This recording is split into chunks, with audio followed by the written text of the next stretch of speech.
आउ चलिबनी नवीन को नाली आखि असंभाळ हेबारे लागिछि बीजेडी कली। दिन जते बढ़ुछि कली सते बढ़ुछि। जनक परे जणे वरिष्ठ नेता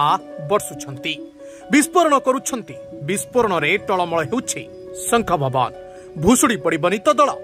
जो नवीन पट्टनायक मुह उपरे केही पदे कहिबाकू साहस करिनथिले, आज नवीन को मुहतुड़ जवाब दिया जाउछि। निर्वाचन हारिबा परठारु चापी हुई रहिथिबा असंतोष एबे वाकफ भोट परे विस्फोरक रूप नेइछि। ए असंतोष जनक परे जणे नेता मुह खुलुछंती। पांडियान विरोधी स्वर दिनकु दिन तीव्र हेउछि। वाकफ बिल को नहीं दल में देखा देइथिबा द्वंद्व पाई पांडियान दायी बोली कही वरिष्ठ नेता प्रभात त्रिपाठी सीधासख टार्गेट करथिले। हेले सबुठारु आश्चर्यर कथा, दीर्घ दिन पर नवीन सामना को आसिले हेले वाकफ बिल को नहीं स्पष्ट मत रखिले नाही किंबा असंतुष्ट नेता को संतुष्ट करने को पदुटीए कहले नाही। बर नवीन बाबू पांडियान को सपक्ष रे सफेई देई गले। पांडियान को विरोध करुथबा नेता को नाली आखि देखाई चली गले। I would like to state here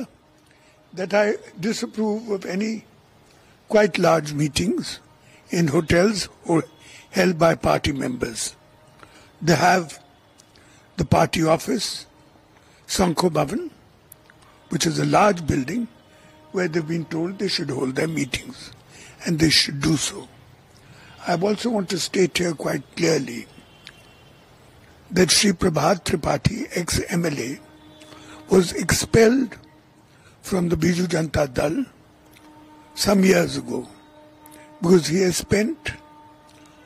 was indicted in the chit fund case and has spent some years in jail. I want to clarify again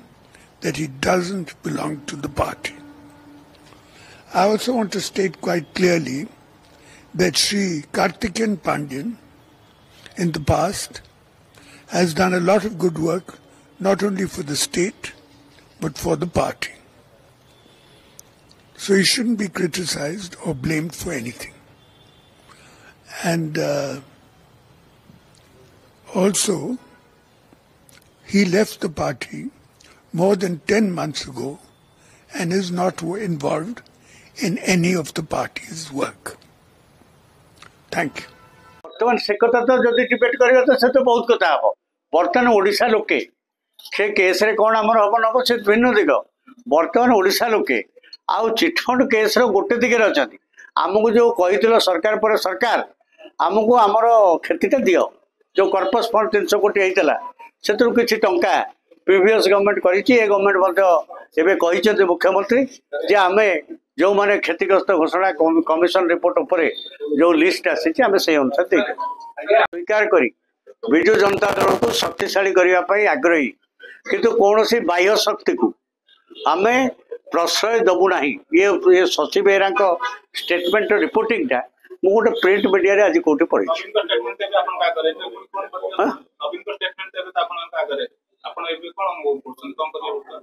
सेटा ताकर जो फॉर्मटा कोन आपण कहितले जे बीजेपी ओ सेहित पई तो मोर मुंडो काट हे गेला।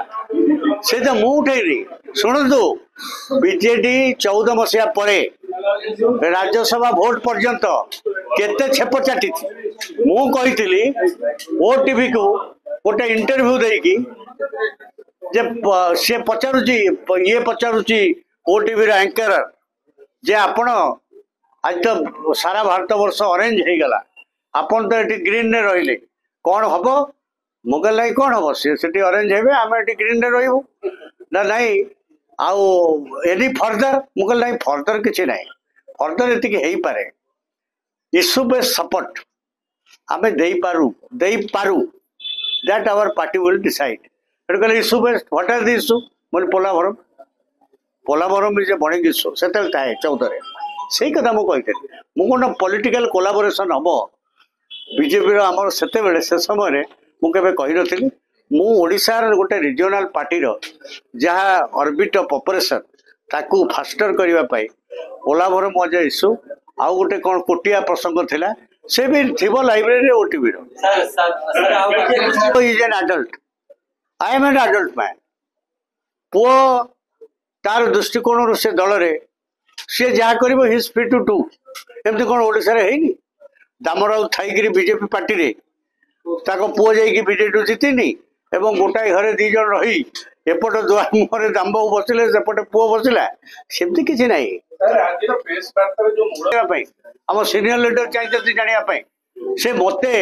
हत्या कर मु 100 पनिशमेंट नवा राजी अच्छी I am in public life मु जानी public life is not a bed of roses ये बहु कन्स्पिरेसी सामना करी मो जे 71 वर्ष बयस भितर मोर टैलेंट इज ए कैजुअलिटी अनेक बंधु ईर्षा करके मत पछक पेली निर्वाचन एकाधिक निर्वाचन मंडली रे मु जाइकरी दल पाई कार्य करबा प्रमाण दृढ़ भाव में मुझे पारे एवं any worker of Biju Janata Dal से स्वीकार करेंगे ये सबू पर गोटे डेड इश्यू जो इश्यू न्यायालय विचार अपेक्षा ऑफिस किभली भाव में गोटे स्टेटमेंट लिखिदेला मुझे बहिष्कार करी बहिष्कार करवाटा आउ जिते निर्वाचन अव्यवहित पूर्व आवश्यकता को देखी डकरा पड़ा से कथा ना आउ गोटे कथा मत मुझे भावी से भावुची से निष्प्रयोजन कारण किंतु ता भी कहवा उचित भावुची जी वर्तमान सबुठू द्वितीय क्षमता केन्द्र बोली बहुल भाव में चर्चा होची सी जिते 1924 मसीहा निर्वाचन पचारे जाइकी पहुंचुले से गोटे निर्वाचन सभा मो सपक्ष वक्तव्य देते मोर बिना उपस्थित मुझे that is also again viral in social media platform जे कौन जिते बड़े मिड डे ऑपरेशन है सॉरी ये जो मिडनाइट ऑपरेशन है 2011 मसीह 12 मसीह सेते बड़े दल पाई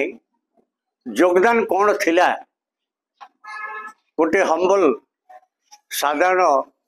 वर्कर हिसाब से जब मुझे केवल लेजिस्लेटर से थी से कथा निजे दलर जहाँ को आज कहुच्छी सी 10 मास है दल ना सी कि नुहे दलर बाबद कहीं चर्चा आलोचना हो किंतु सेते तो दल से सर्वे सर्वा सब किसी थे से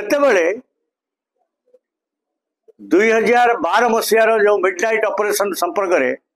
प्रभात त्रिपाठी बीजेडी कौन योगदान थिला इट वाज एक्सेप्टेड एडमिटेड 10,000 लोकों आगे निजे प्रकाश करते जे पार्टी नंबर 2 क्षमता केन्द्र बोले थिले काली पर्यंत नवीन को कहले 10 मास है से आउ दल कथा भितर किसी बुझुना विषय कहीं किसी कहनी सो ता पूर्व समय से तो एक कही तेणु प्रभात त्रिपाठी बीजेडी दल में नहांती कहीकि गोटे बहुत बड़ घटना जहाँ को केन्द्र कर ओडिशा उठुची पड़ुची ताकू गौण करदे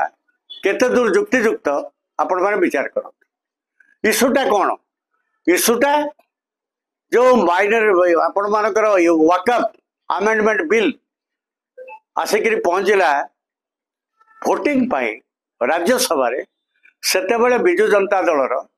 जे राज्यसभा लीडर से गोटे नोटिस जारी करे नवीन को पांड्यान सफेई परे घर कली आहुरी जोर धरी खोलाखोली नवीन पट्टनायक को जवाब देउछंती दर वरिष्ठ नेता प्रफुल्ल मल्लिक होटेल रे बीजेडी नेता मेलिकु नहीं नाली आखि देखाइथिले नवीन तागिद करी कहिथिले होटेल रे कोनोसी दलीय बैठक पाई अनुमति दिया जाय नाही बैठक करबाकू संख भवन रे पर्याप्त जगह रहिछि सेरे बैठक न करी होटेल रे बैठक करबा उचित नहे बोली नवीन कहिथिले नवीन को एमिति नाली आखिर कड़ा जवाब दैछंती प्रफुल्ल मल्लिक मुहे मुहे मुखिया को कहि दैछंती केही काहाकू नाली आखि देखाई परिबे नाही केतेबेले केउठी बसिबे ताहा व्यक्तिगत कथा तांको बयस हेलाणी सेमाने केही चाकरी करू नाहंती तेणु होटेल रे बसी पारिबेनी कहिबा ठीक नुहे बोली प्रफुल्ल मल्लिक कहिछंती केवल पार्टी मीटिंग हेले शंख भवन जिबे बोली से कहिछंती प्रफुल्ल प्रभातकर ए विस्फोरक बयान परे बीजेडी स्थिति एबे टळमळ हेउछि जहा भी हेउ उभयଙ୍କ बयानरू एतिके स्पष्ट जे आ कोनोसी तागिद किंबा नाली आखि को डरिबा मोड रे नाहंती दलर नेता से नाली आखि नवीन बाबूंकर हेउ कि पांड्यानकर एणिकी दर कथा दर नेता बुझे अण ओडिया नुहे एमती एक चिंताधारा को नहीं अड़ी बसी वरिष्ठ नेताए। अन्यपक्षे पांडियन को पुनः सुरक्षा देवा बेले नवीन गोटे वार्ता देला से कौनसी परिस्थिति रे पांडियन को विरुद्ध रे गोटे शब्द भी शुणिबे नहीं। से हेउछंती दर नीति निष्पत्ति और कार्यकारितार एकमात्र सूत्रधर। तेणु से जा कहिबे समस्ते मानिबे। हेले वरिष्ठ नेता तो आउ शुणिबा स्थिति रे नाहंती। खोलाखोली जवाब देलेनी। जदि उभय नेता और मुखिया निज निज जीत को अड़ी बसिबे दर भविष्य कौन हेब भुसुड़ी पड़िबनी तो दल।